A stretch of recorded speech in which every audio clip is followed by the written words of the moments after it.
الرحمن الرحيم الحمد لله رب العالمين وصلى الله على سيدنا محمد وآله الطيبين الطاهرين.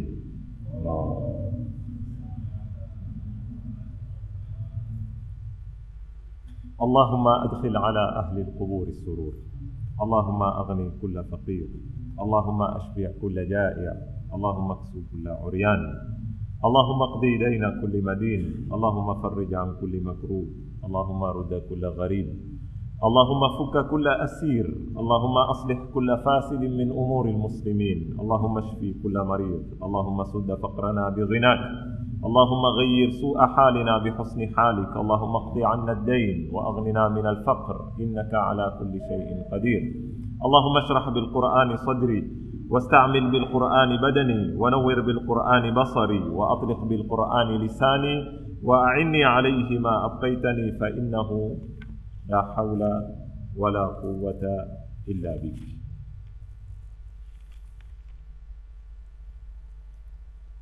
يقول الله سبحانه وتعالى: ربنا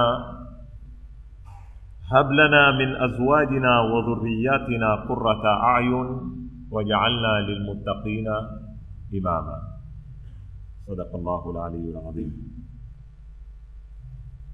Jana tulizungumza sharti ya kwanza ama sifa au kipimo muhimu cha kwanza katika masala ya kutauana kati ya mume na mke. Mume kumtaua ni mke gani atamuoa na mke kutaua ni mume gani ataolewa naye. Tumesema ni msingi wa dini kama Waislamu.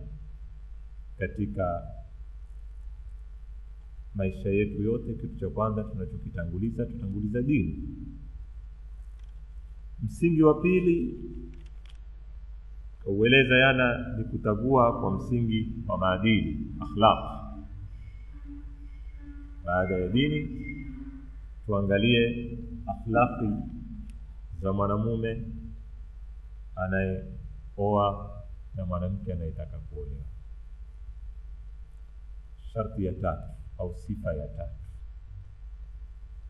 ni al-ikhtiyaru ala asasi al-aqli wa-dhaka. Baada kuwa umetagua mwanamke mwenye dini, mwanamke mwenye akhlaqi, na mwanamke ametaua mwanamume mwenye dini na akhlaqi, waingia kwenye kiungo cha tatu, akili na uwekevu, awe dhaki.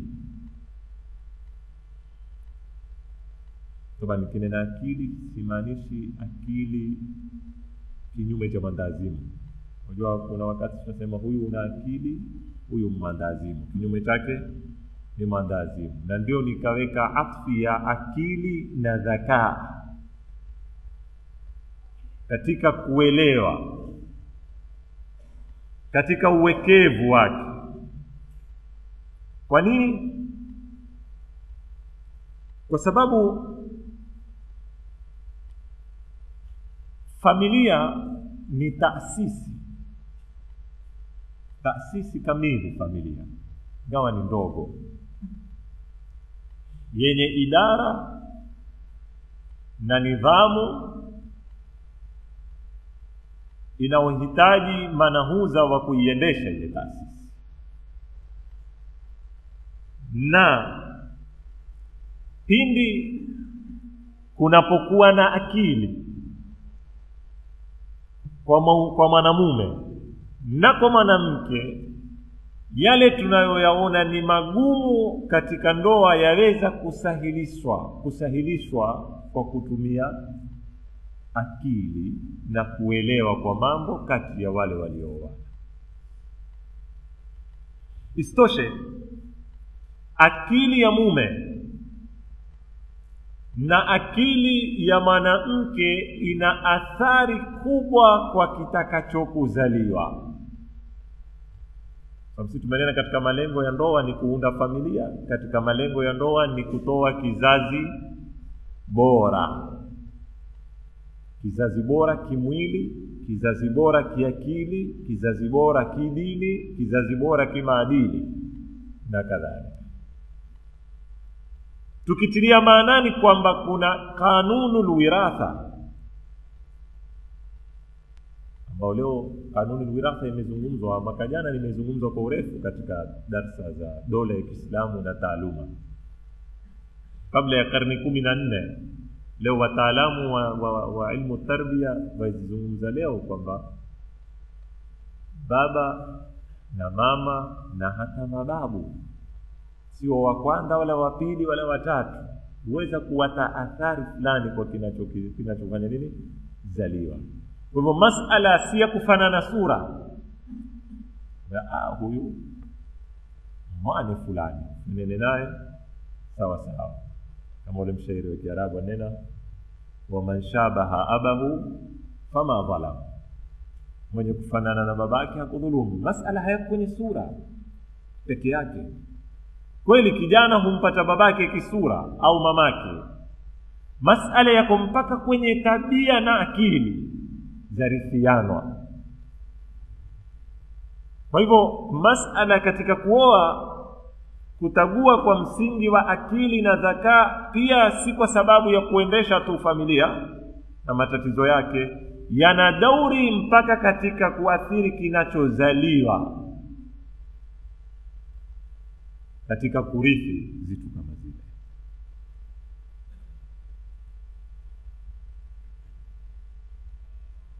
Al-Imam Ali alayhi salam katika maneno yake atuambia iyakum wa tazwijal hamqa, na watahadharisha na kuoa. Neno hamqa ni jitupite za kunena, yani ni kinyume cha mtu ambaye kwamba ni dhaki, na huyu ni dhaki na huyu ni ahmaq. Kwa atahadharisha atuambia fa inna suhbataha bala'un. Angalia filosofi ya kuoa kwa msingi wa kutagua hizi zaka. Nimekwambia taasisi ya ndoa yataka akili katika kuiendesha na kutatua matatizo yake, na kinachozaliwa cha watu athari ya akili. Sasa mwangalie Mama Ali akwambia iyakum wa tazwijal hamqa fa inna suhbataha bala'un wa waladuha dhaya'un. Kusuhubiana naye katika kuendesha mambo kutakuwa na balaya, na kitakachokuzaliwa kitapotea. Unaona vile alivyogusa pande zote mbili, suhuba katika kuishi na walad katika kuzaa, huwa tataathiri zake.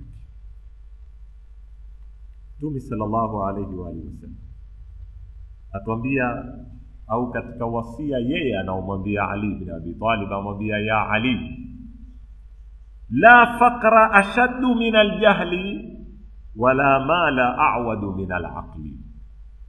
Hakuna ufukara mkubwa kama mtu kuwa mpumbavu, kukosa akili, na hakuna utajiri kama kumiliki akili kawa yafanya kazi. Na wengine pengine watastaajabu akili. Hili neno akili sitaki kutoka kwenye mada, pia lina matatizo kuliua ndipi, ni ujanja ni nini. Lakini akili tunayozungumza hapa ni akili ambayo yaenda sambamba na dini. Ndio utapata Bwana Mtume sallallahu alayhi wa sallam atuambia man kana aqilan kana lahu din wa man kana lahu din dakhala aljanna. Hakuna dini isipokuwa kuna akili, na hakuna akili isipokuwa kuna dini. La dina liman la aqla la wala aqla liman la dina la. Hana dini yasokuwa na akili, hana akili yasokuwa na dini. Hizi ni vitu lazima zitembee sambamba. Kwa hivyo sisi ikiwa tutagua kwa msingi wa dini, tutatagua kwa msingi wa nini? Wa akhlaq. Penye dini pana nini? Pana akili. Haya ni mambo lazima tuyaone. Vipi tutajua kwamba mume huyu ana akili? Ama vipi tutajua kwamba binti huyu ana akili? Tutaka kutumia kichombo cha tatu. Maeleza dini hujigundua vipi na akhlaqi hugundua vipi.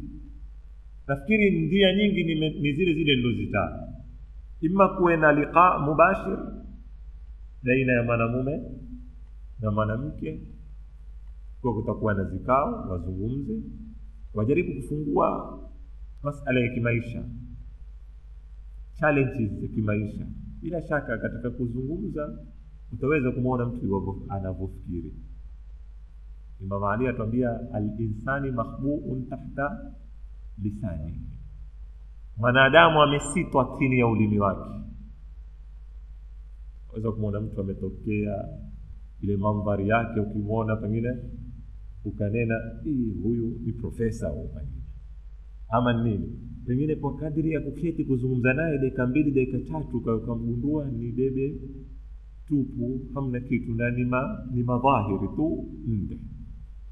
Na pengine ukamuona mtu urengewe roho yake kwa zipimo za kishakhsia, yani za pengine kifefe, uvenguo, ndarandara nini, wewe kwa zipimo zake na pengine ni muhuni kama ni amani. Lakini ukiketi pengine ukizungumza naye ukamgundua kwamba huyu mtu ni mzito katika fikra. Ndio maana Imam Ali akwambia al-insanu makhbu'un tahta lisani. Usimpime mwanadamu kwa mavazi yake, mpime kwa nini? Kwa ulimi wake, kwa sababu ulimi ni chombo cha eleza yaliyoko kwenye akili. Kwa hivyo kukiwa na hiwar mubashir kati ya mwanamume na mwanamke, na hiwar mubashir mara nyingi barobaro, pengine kiona mwanamke ataka kumuoa, ampata nafasi amekuwa kuzungumza naye, kwa mara nyingi kuna mutarahatul gharami, ambao haya sidani si mazungumzo mazuri. Bila shaka mahaba wa kila mmoja ataka kuabir na kutamani na nini ni muhimu zitu zile, lakini ni muhimu pia kuja katika hali za kimaisha kujadiliana. Hapo ndipo tutakuja kusomana akili, kusomana tunavyofikiri, tuweza kuelewana, hatuwezi kuelewana. Kwa hivyo huwa kuna haja kutupa masala ya kimaisha katika hiwari kama ile. Njia ya pili ni ile ndio izungumza kuhakikisha kupitia marafiki, zumala, watu wanaosoma naye au waliosoma naye, wanaofanya kazi naye. Tatu, pia kuisoma family, kwa sababu mambo haya mara nyingi nimenena yana wiratha, yana kanuni wiratha. Mke aisome family ya mume na mume aisome family ya mke. Kupitia family yawezekana, sineni ni kaida ya lazima, tuweza kuktashifu dhaka, uwekevu wa ile family katika historia yake, kujulikana watu walosoma, walokuwa makleva, walokuwa nini, waweza kupata ukaona mturuziko ule, ziko zitu kama hizi.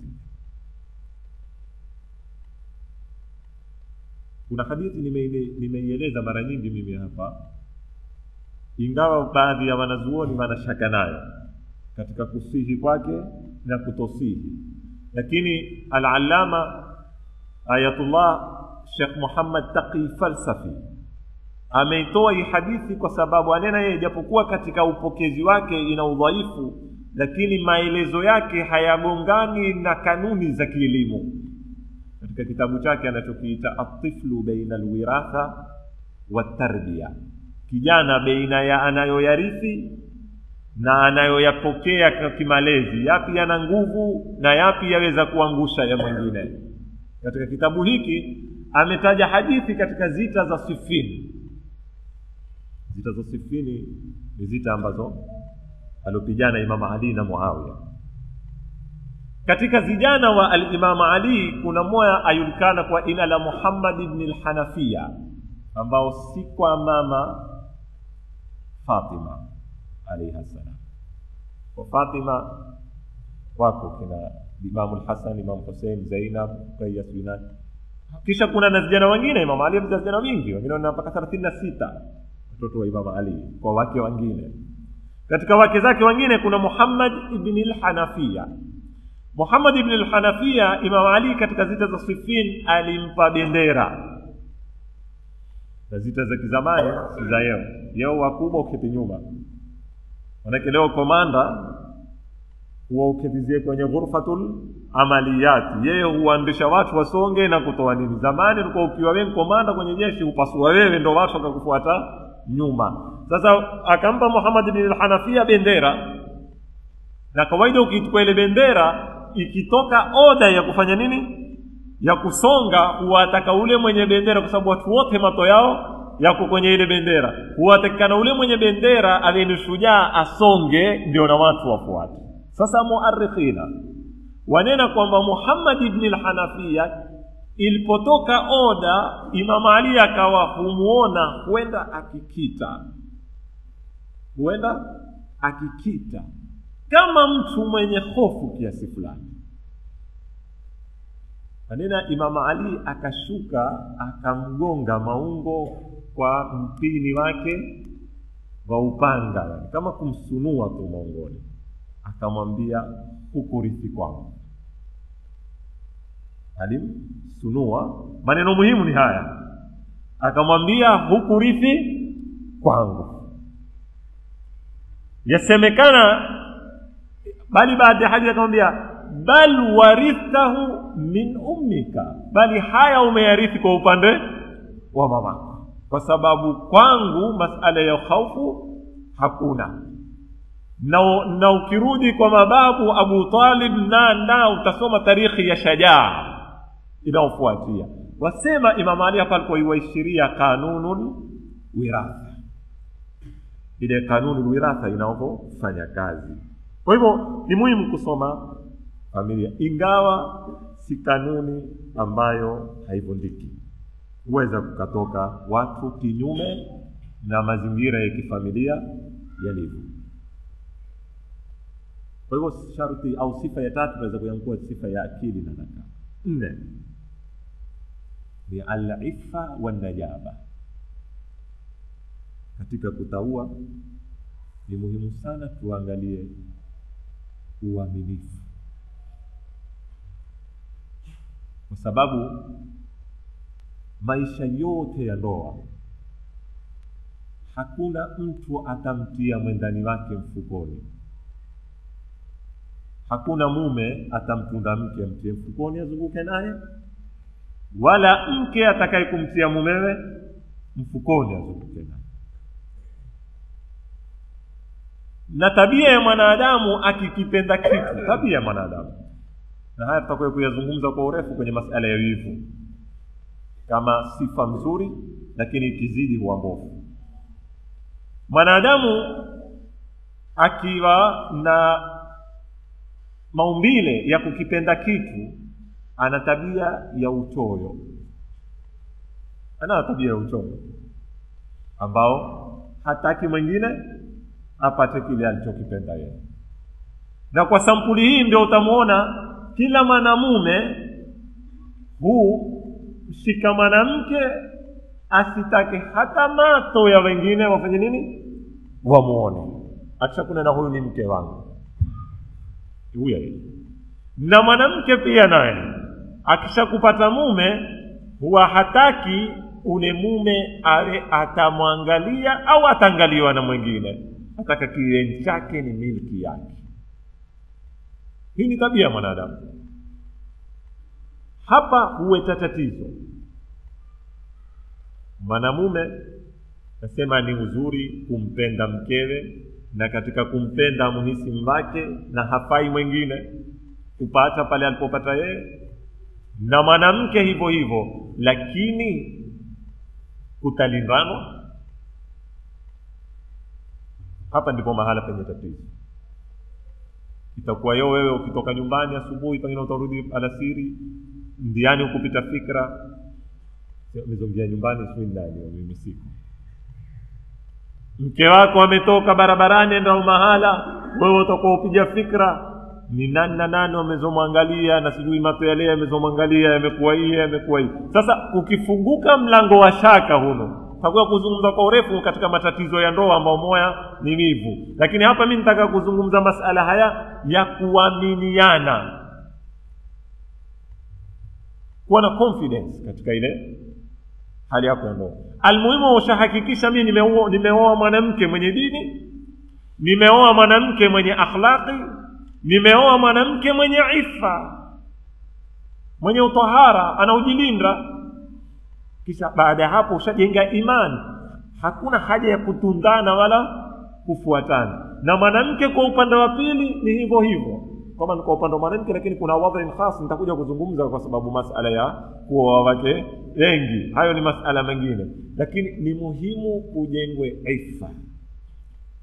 Na ifa si kuibuni, ni tarikhi ya ule mwanamke utakayekumuoa, utahara wake uko kiasi gani. Mwanamke amaangalie mwanamume atakao kumuoa, utahara wake uko kiasi gani. Bila asaf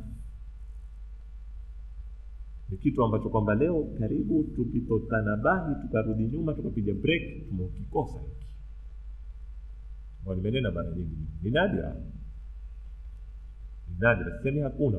Wako banati wameketi majumbani, wamehifadhi utahara wao mpaka siku ya kunini ya kuolewa. Lakini ni nadra, ni wachache, na kila tukienda mbele ulimwengu ufanya nini? Wafunguka. Na kitu cha kusikitisha ni kwamba kwetu tumekuwa tuangalia ifa ya upande mmoja, kama vile dini huangaliwa upande mmoja, akhlaqi huangaliwa za upande mmoja. Leo utaona mtu akitaka kuoa huangaliwa mwanamke mwenye dini bwana, mwanamke mwenye tabia mzuri. Lakini mwanamume haangaliwi yeye una dini, inshallah yeye nawe 24 saa uko hapo. Sawa? Lakini mke ndio muhimu awe na nini? Awe na dini. La, huku na huku.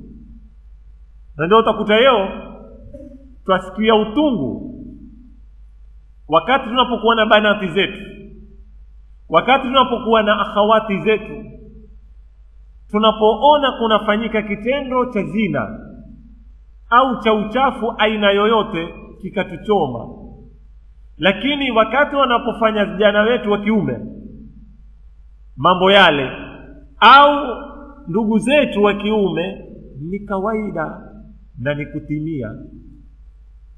Leo utaona mathalan mfano mingi, kila mtu hunena maneno haya mpaka yamekuwa maneno mustahlaka ya mabarazani. Sasa hata hayana uzito kwamba ni mapia, itakuwa hunena.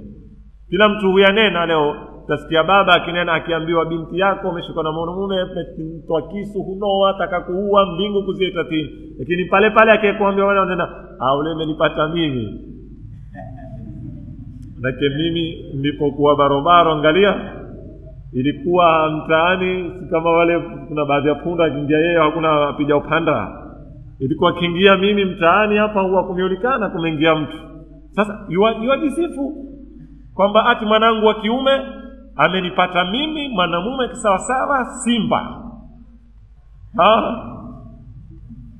Ni kupotea.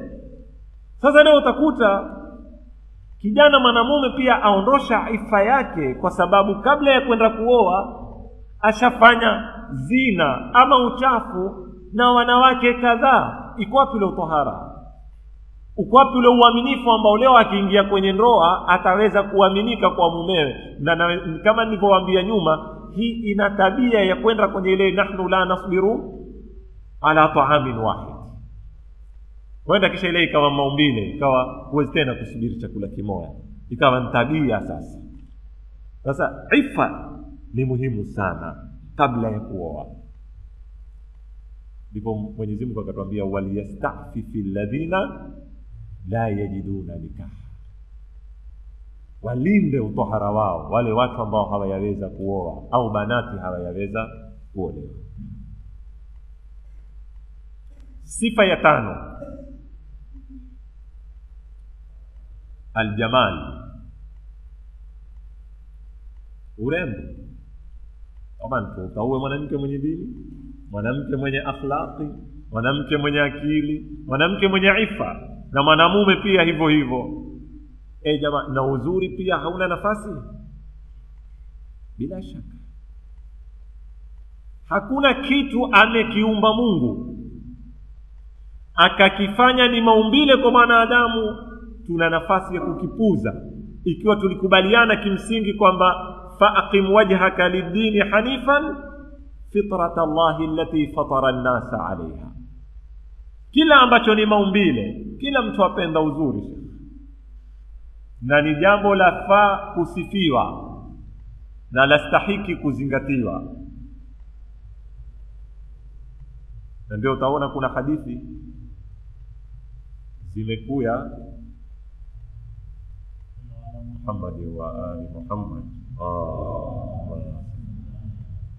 Jana niliwatajia hadithi kama hizi kwamba leo mwanamume akitaka kumwoa mwanamke kuna nafasi kupoa ruhusa ya umuona mwanamke, umuona katika hijabu yake. Tukizingatia hijabu ni uso na zitangaza mikono ziwape wazi, ni jambo la kawaida. Bali sharia imekwenda zaidi ya hapo. Sharia imekwenda kumpa nafasi mwanamume akitaka kumwoa mwanamke amwangalie yenyewe kwa kadri ya haja na mbea wazazi na misingi fulani. Kama baro mstukue fatwa mkawa mtatukua ni mpya ila muangalia mtu nyeto kwamba sasa kumuoa, la si masala namna hiyo. Kuwe kutakuwa ni mambo yameshazungumzwa, kuna uamuzi kuoana, una nafasi kuangalia mpaka je, una nafasi ya kuangalia zitangaza mikono, zitangaza maguu, takuya katika nimewaambia mbele. Hii yote nini itupe nafasi hizi? Ni kwa sababu unsurul jamal ina daur. Masala ya uzuri kutagua yanao daur. Mtume sallallahu alayhi wa sallam atuambia utlubul khaira inda hisanil wujuh. Takani khairi kwa wenye nyuso mzuri. Fa inna fi'alahum ahra an takuna hasana. Zitendo zao zafaa zaidi ziwe nzuri kuliko nyuso zao zilivyo nzuri. Al-Imam Ali alayhi salam atuambia mambo matatu kusafisha mato. Unale dawa kule chemistry ya kutia kusafisha mato. Imam Ali atuambia thalathun yujlina al-basar. Kuosha mato. An-nadharu ila al-khudra, kuangalia rangi ya kijani, ni katika mambo ambayo hufanya nini? Kusafisha mato. Wan-nadharu ila al-ma'i al-jari, na kuangalia maji yanayotembea. Kama kuna mto ya maji kupita, mandhari nzuri, mandhari jamii, kusafisha mato. Wan-nadharu ila al-wajhi al-hasan, na kuangalia uso ambao ni mrembo, uso mzuri, pia husafisha mato. Mtume sallallahu alayhi wa sallam atuambia idha arada ahadukum an yatazawwaja almar'a, akitaka mmoja wenu kumwoa mwanamke, falyas'al an sha'riha, naulize nywele zake, kama yas'al an wajhiha, kama anavouliza sura zake. Fa inna ash-sha'ra ahadul jamalain, kwa sababu nywele ni kimoja katika zirembo ziwili. Kwa kadri ya uso, yani ahadul jamalain, al-jamalul awwal ni nini? Ni uso. Kwa kadri ya uso utakavyokuwa mzuri, ndivyo kwa kadri ya umuhimu wa nywele. Haya yote ni mafundisho ya nini? Dini yatuonesha kwamba lazima masala ya uzuri yapewe nafasi, yatekelezwe. Kwa hivyo urembo ni kitu cha takikana na chafaa kizingatiwe katika ndoa na kipatiwe nafasi yake kwa pande zote mbili, lakini kisiwe ni kwa hisabu ya dini wala kwa hisabu ya maadili. Naam, ukipata mwanamke mwenye dini, mwenye tabia mzuri, mfalume mbele, itakuwa umekusanya zote. Naam, ikiwa masala yako kwenye huyu ni mzuri hana dini, huyu ni wastani lakini ana nini? Ana dini, fadhfar bidhati din taribati yadaka. Bas ipe nafasi dini mbele, ipe kipawa mbele dini, lakini haigongani kitanganywa dini na uzuri. Kisha katika masala ya uzuri ni masala nisbia. Katika mambo tunayoyaamini sisi kuna mambo huitwa waqi'ia. Moya ingeza moya ni ngapi? Ni 2. Sawa? Tukiwepo Amu moya ukiongeza moya ni 2, tukiwepo Mombasa moya ukiongeza moya ni 2, tukienda peponi kesho moya ukiongeza moya ngapi? Ni 2. Ama kutabadilika? Sababu hizi ni umuru waqi'ia, ndivyo hali ilivyo. Kuna mambo la mfano sasa ya hii mikono yangu. Mimi nitanena mkono wangu wa kuvuli uko wapi? Na mkono wa kushoto, lakini mkono wa kushoto kulingana na hii meza uko juu. Na kesho kukia kitu kingine kukie kwa juu la mkono wangu itakuwa mkono wangu uko chini ya kile. Leo wewe utanena Honda la kimbia kushinda nini? Taskili. Lakini halikimbii kushinda kila kitu, sio? Leo hii moving camera, mimi nikiulizwa kimasafa nasema moving camera iko karibu na mimi. Wewe ulioko ukutani ukiulizwa wasema moving camera iko nini? Iko mbali na mimi. Hatugongani. Hizi huitwa mafahimu nisbia. Hata katika sinema moja tukitaka tukiruhusiwa tupige mfano wa sinema. Katika mlango wa khudhil hikma walau min afwahil, ule bwana alotukua sita akaichora kwenye mkono, akamuonesha ule akawa huiona ntisia, yeye huiona ni sita.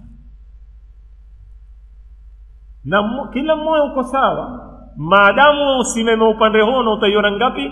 Ntisia. Na mimi maadamu nisimeme upande huno nitaiona nini? Kwa hivyo usinabe hii wakati huo hiyo sita hiyo ntisia kwa sababu ya nini? Haya ndio masala ya uzuri. Uzuri si kitu waqi'i. Uzuri ni kitu nisbi. Na kila mtu huenda kwa sampuli zake.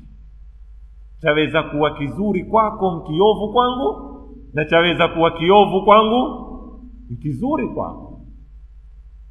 Haya ni masala hayangilii kama sauti. Kama ukipata watu wakikae wale wamezozoea zile nyimbo za kikae za kina Umu Kulthum sio na kina nani, wakisikia hizi nyimbo za kisasa kwamba sasa maneno gani haya kama magurudumu, lakini barobaro wao wenyewe ndio husikia raha wakisikia zile. Na pengine ukiwatilia zile za zamani ukwambia bwana mbona humo tufanye mlimwengu gani ona wakubisha na nyuma. Haya ni masala nisbi. Kwa maana siko kwenye kueleza masala ya ghina ni halali au ni haramu, niko kwenye kueleza katika kuhukumu mambo tunavyotegemea vipimo. Kwa hivyo makosa yanayofanyika katika urembo ni wakati baba na mama au familia itakapokuweka miwani yao ya uzuri kumtagulia kijana chao. Hapo nataka wazazi watahadhari sana. Ikiwa masala ni ya uzuri, ikiwa ni ya dini, ya akhlaqi, tumsaidie. Wakati wataka kutagua dini, sifa ya dini, lazima kuingie mato yaangalie. Wakati ni sifa ya akhlaqi, yaingie mato yaangalie. Lakini ikiwa masala ni ya uzuri, ni kijana aamue mwenyewe kizuri kwake ni kipi, na binti aamue mwenyewe kizuri kipi. Hata kama wewe wakiona kwa mato yako njiwe, kwake ikiwa kizuri nkizuri, na hata kama wewe wakiona kwa mato yako dhahabu, kwake ikiwa nkiovu ni kiovu. Haya ni masala nimependa kuyaeleza. Nukta nyingine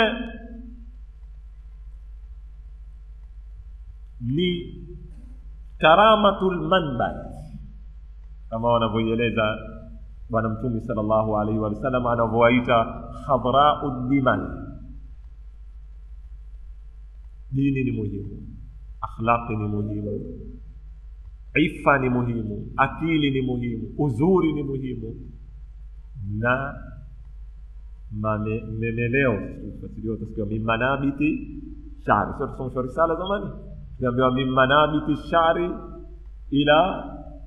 ila dhaqni tulan, kwa urefu katika kutawadha. Manabit tukifasiriwa ni memeleo, yani mahala pa kumea, ndio ni jamu ya manbat. Manbat ndio moya, manabit ni nyingi.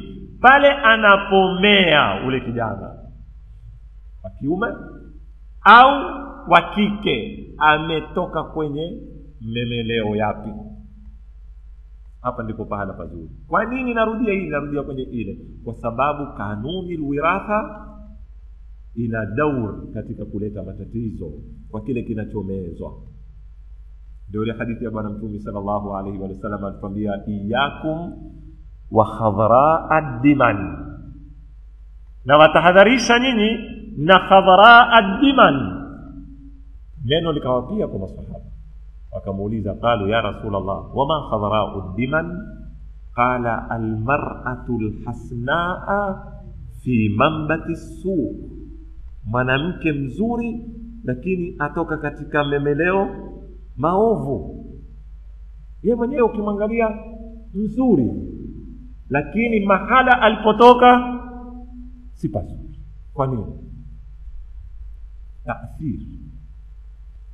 Mtu mnaambia ustaz, lakini yeye mzuri, yani mzuri kidini, mzuri kiakhlaqi, mzuri kizote. Kwa nini? Kwa sababu tu atoka mahala fulani, mimi nimnyime yeye haki zake zote? Naam, kwa sababu ile nilokuambia wewe huowi, wewe waoa na waolea vijana zako.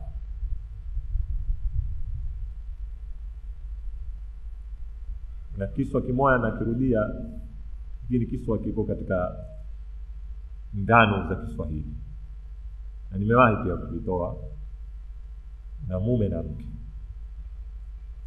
walioana.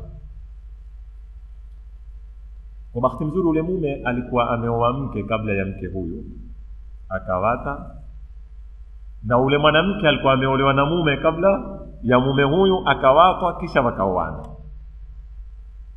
Kwa hivyo mume alowata mke na mke alowatwa na mume wamefanya nini? Wameoana. Katika mazungumzo kitandani usiku siku hiyo, mara kila mmoja akaanza kumtaya ule wake, talaka wake. Mwanamume akawaiwa mzungumza ule mkewe alomwata, na mwanamke amzungumza mumewe alowatana naye. Yakaya maneno yakidhihaka mpaka yakawa ni kweli, ukapanda hasira na wivu. Ulipozidi, mmoja katika wao, nafikiri mwanamke au mwanamume, alipekea mkono mto kaondoka, kana hala nishuke, tumetimuane hapa. Tumetimua ngapi? Vane. Sasa tulioko kitandani tumekuwa ngapi? Manne. Mfano huu leo hutolewa kwenye ukimwi katika kutahadharisha masala ya zina, na kwamba leo mtu aweza kulala na mtu kitandani, yeye akaona amelala na mmoja, kumbe amelala na 50.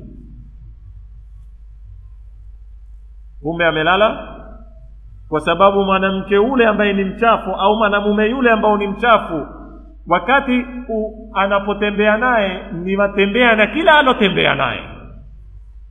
Kwa hivyo kwa idadi ya alotembea nayo ndio umelala nao pale kitandani. Huo ni upande wa ukimwi. Upande huu wa mambati su, unapolala kitandani na mkeo, hamulali watu wawili, waweza kuwa zaidi ya 50 kwenye kitandani. Na especially ni wakati litakapokuwafikiwa lile nutfa, lile tone la manii likaenda likaungana na buwaidha ya mwanamke, kukapatikana mimba, si wewe peke yako wala si mkeo peke yako, bali huingia mababu, wajomba, mashangazi, wote huingia katika kupiga muhuri kile kinachozaliwa.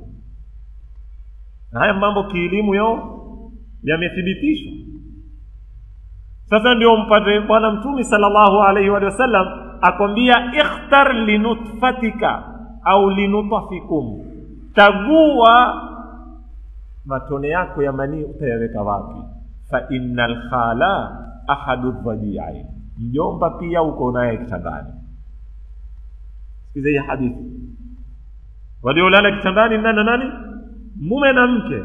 Lakini ngala Mtume akwambia fa innal khala ahadu dhaji'ain, yani mjomba pia uko pale kitandani naye ushiriki. Kwa maana zile kanuni za wiratha, zile tabia za familia ya upande hunu na familia ya upande hunu huya zikaingia, na mara nyingine kwaweza kutundwa kutoka babu wa 6 au wa 7 zikarushwa mpaka zikaitwa huko. Kesi ile ya ule bwana alooa akaenda kiingia nyumbani, kijana amezaliwa mweusi na mwanamume mweupe, kawa nyumbani sasa kumefanywa shaka, mwanamke mezini vipi? Ngoja mwanamume huyo atatoa uamuzi gani? Basi ule mwanamume akiingia mwambia babu yangu umenifuatia mpaka huko. Wale wote wakashtuka, walitarajia ule atariact kwamba vipi, lakini akiingia aliingia na kuteka na kuambia babu umetoka utokako huko umekuja kunifuatia mpaka huku. Yani kwa maana katika mababu zake 5 au 6 kulikuwa na mweusi, imeruka imekuja kuathiri mpaka kwenye tanda kile. Ndio hii maana ikhtaru linutafikum fa innal khala ahada adh-dhaji'ain. Kanuni. Taban haya mambo sitaki yatufikishe kwenye kiwango cha kufanya maradhi ya wasiwasi tukitaka kuoa, kwa sababu tunataka tutumie kwa kadiri ya uwezo, na haya yana uhakika. Nguzo muhimu zile za 3. Za kwanza dini au 2 dini akhlaq. Hizi ndio nguzo muhimu. Haya mengine yana na sampuli, kwa sababu tukua mfano kijana cha Nabii Allah Nuh. Kuna shaka nyumba ya Nabii Allah Nuh ni nyumba safi, tahara, haina shaka. Lakini imetoa Firaun, kanuni alwiratha imevunjwa. Tarajia wewe ule nani ule wanaomuita Musa Samiri, ule wanena wana Jibrili aswa, baadhi ya muarrikhina, Mungu alimwamrisha Jibrili amshughulikie Musa Samiri, na Musa Samiri ndio alikwenda kuunda kigombe kawapa Bani Israila waabudu, na ameyewa na nani? Na Jibrili. Nabii Allah Musa ameyewa na nani? Ingawa mifano mingine itakuwa ya kanuni alwiratha, mifano mingine ya kuyea, ameyewa na Firaun. Lakini mwangalie Nabii Allah Musa ameleta mabadiliko gani katika dunia. Asia bintu Muzahim, mifano tulionayo yao pengine katika maisha yetu, ni wangapi wamezozidanganiza watokao kutoka kwenye nyumba tukufu. Majumba yalikuwa yakijulikana kwa fakhri, kwa takwa, kwa uchaji Mungu, kwa wema, kwa kila kitu. Tunaona kumetoka wangapi ambao wameingia kwenye safu ya wahuni na watu wamezidanganya. Ni wangapi wametoka kwenye majumba ambao kwa sipimo zetu pengine tukiona ni majumba hayana dini, hayana nini, lakini wamekuja kwenye mstari wa mbele. Kwa hiyo ni masala ambayo tunataka tuwe na hadhari nayo, lakini hayana uhakika kiasi hiko ambacho tunaweza kukitegemea. Nitakoma hapa, nimebakisha sifa za mwisho nitazimaliza kesho. Elimu, je, ina udhuri katika kutagua mke? Miaka, kukubaliana miaka yani, ama hakuna tatizo kuoana tofauti ya umri na dini? Yasemaje kuhusu masala haya, na kuna athari gani kukitofautiana au kukiwa sawa? Kimwili, maradhi nini? Nafaa pia katika kuoana kabla ya kukubali baada ya dini tuhakikishe pia mtu kimwili yuko sawa, hana maradhi, ama hili halina umuhimu? Je, kwa barobaro wasoa pia ni uzuri kuoa bikra au ni uzuri kuoa tayyiba? Haya inshallah tutazungumza kesho, Mungu akitupa uhai na uzima. Nilikuwa na swali ni refu kulisoma, lakini itanibidi nilisome. Ni ukhti ule alotuuliza yuzi masala ya kupanana mkono na mwanamume. Sema asante kwa majibu yako, jazakallahu khair. Nimefurahika na darasa zako, nikaona kuna jambo ambalo linanishawishi sana katika kulitolea uamuzi, nalo ni huyu mume aliyeniposa. Ameniathiri sana katika vipi tutaweza kuishi pamoja vizuri, na kunitia hofu ikiwa ninafanya kazi ofisini, kwani kuna mengi katika maingiliano baina ya wale ninaofanya kazi nao, tukitilia maanani kiungo cha wivu, na wakati mrefu ambao mimi sitakuwa nyumbani nikimshughulikia, na ninaona pia kuna baadhi ya athari nzuri nitakosa kumwathiri, ilhali mimi mwenyewe sitakuwa makinifu kumshughulikia yeye pamoja na watoto akitujalia Maulana. Nipe mwongozo ukhtuka fil Islam. Ningemwomba ukhti asubiri kama yeye wafuatilia hizi darasa katika matatizo ya ndoa, kwa sababu nimemwona swala lake sasa limejengwa kwenye mwanamke kufanya kazi na athari ya kazi katika ndoa, na nafikiri katika mada iko, na tukitoka kwenye hizi sifa tutakuja kwenye mada nguzo za kuendesha ndoa ni zipi, kisha maana tutakuwa tumeingia ndani sasa, tutaoana tutangia nguzo za kuendesha ndoa kama zile faraidhu salati, tunasema faraidhu zawaji, kisha mashakilun wa humum, matatizo yanaowakabili mume na mke. Tutakuja kujadili masala ya mke kufanya kazi, na inshallah tarudi kumjibu masala haya kwa urefu inshallah taala. Walhamdulillahi rabbil alamin.